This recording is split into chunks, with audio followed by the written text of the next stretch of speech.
안녕하세요. 정성산TV입니다. 오늘은 대장동으로 본 경제 대통령 이재명이라는 소식입니다.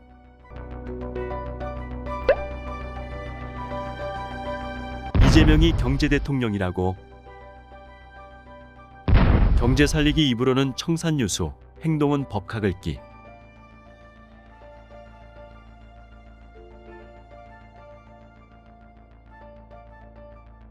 대장동으로 본 경제 대통령 이재명. 더불어민주당 이재명 대선 후보의 공식 슬로건은 위기에 강한 유능한 경제 대통령이다.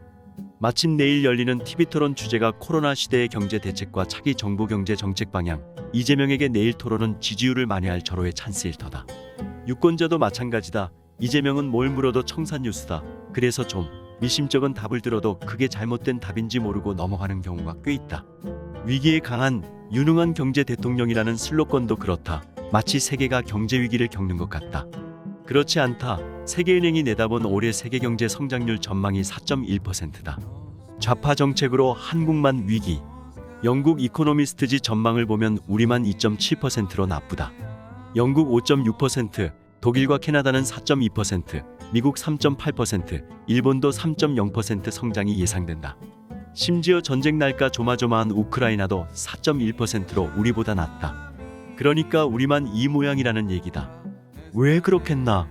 최저임금 급진적 인상, 공공부문 급격한 확대, 노동시간 과격한 단축, 비정규직의 정규직화, 28차례에 미친 부동산 정책. 이 정도면 좌파 경제학자들이 30년간 골방에서 외쳐온 정책들을 거의 다 실천한 거다. 결과는 참담했다. 이재명이 소속된 바로 그 더불어민주당과 그 대통령 때문이다. 그래서 이재명이 위기에 강한이라는 슬로건을 만들었을 거다. 경제 대통령이라고 장명도 했다. 하지만 따져보자. 그가 왜 어떤 점에서 경제 대통령이란 말인가? 이재명의 최대 치적 대장동 개발. 나라 경제를 망친 민주당의 대선 후보가 더 왼쪽에 해법을 내놓은 것도 참 독특하다. 소득 주도 성장 뺨치는 국가 주도 성장이다. 이재명은 전환적 공정 성장을 통해 5 공약, 국력 세계 5위, 국민소득 5만 달러 및 코스피 5천을 이루겠다고 했다. 국가주도 성장으로 성공한 사례로 이재명은 1930년대 대공황 시기 미국의 프랭클린 루즈벨트 대통령을 든다. 그러나 미국 경제는 뉴딜 정책 아닌 제2차 세계대전으로 살아났다는 게 정설이다. 그보다 진짜 이재명이 유능한지 알아보려면 미래 공약보다는 이미 해놓은 일을 보는 게 빠를 터다. 그는 작년 9월 대장동 개발은 지금도 제가 자랑하는 성남시장 시절 최대 치적나고 했다. 뚝심 있게 공공개발로 전환해 개발이익 5,503억 원을 환수한 단군 이래 최대 규모 대표적 모범개발 행정 사례라는 것이다. 맞다. 대장동이다. 대장동 국감에서 유동규 잡아댔던 이재명. 3일 첫 TV토론에서 윤석열 국민의힘 대선보가 대장동 얘기를 꺼내자 이재명은 제가 자청한 국감에서 탈탈 털다시피 검증했다고 말했다. 시간 낭비하기보다 민생 경제 얘기를 했으면 좋겠다고 했다. 그래서 나는 정말로 국감 때 모든 의혹이 다 해소된 줄 알았다. 아니었다. 뒤져보니 10월 대장동 국정감사에서 이재명은 야권에서 요구한 관련 자료 200여 건 중 단 한 건도 제출하지 않았다.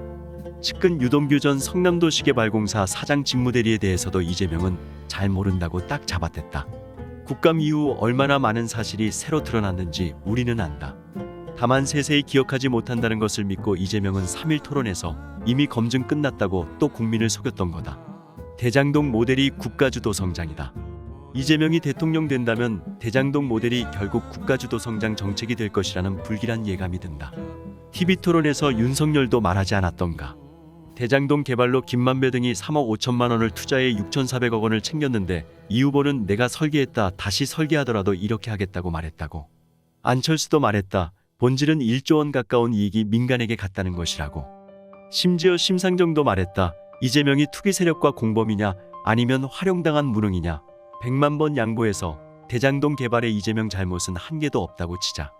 그럼에도 이재명이 주장하는 공공환수는 5,503억 원이 아니라 1,800억 원이라고 이재명 최대 치적을 깎아서 볼 필요가 있다. 공원이나 터널은 공공환수한 돈에서 조성할 것이 아니라 당연히 시행사가 해야 할 일이기 때문이다. 법카로 소고기, 세금으로 퍼주기. 민주당은 19일 새벽 정부가 제출한 14조 원 규모의 추가 경정 예산안을 단독으로 기습 처리했다. 이재명의 유능한 경제 대통령 캠페인을 뒷받침하기 위해 자영업자 소상공인 320만 명에게 방역지원금 300만 원씩 지급해야 한다는 거다. 이재명은 추경통과 뒤 페이스북에 늦어서 죄송하다며 곧 추가로 더하겠다고 썼다. 이재명의 배우자 김혜경은 법카로 소고기, 초밥 등등을 사 먹었다. 이재명은 세금으로 국민에게 300만 원씩 뿌리려 한다. 그래서 경제가 나아지면 얼마나 좋으랴. 그러나 경제 대통령이라는 소리는 말기 바란다. 법카로 얼마나 재미났는지 몰라도 퍼주기로 거덜나지 않은 나라는 없었다.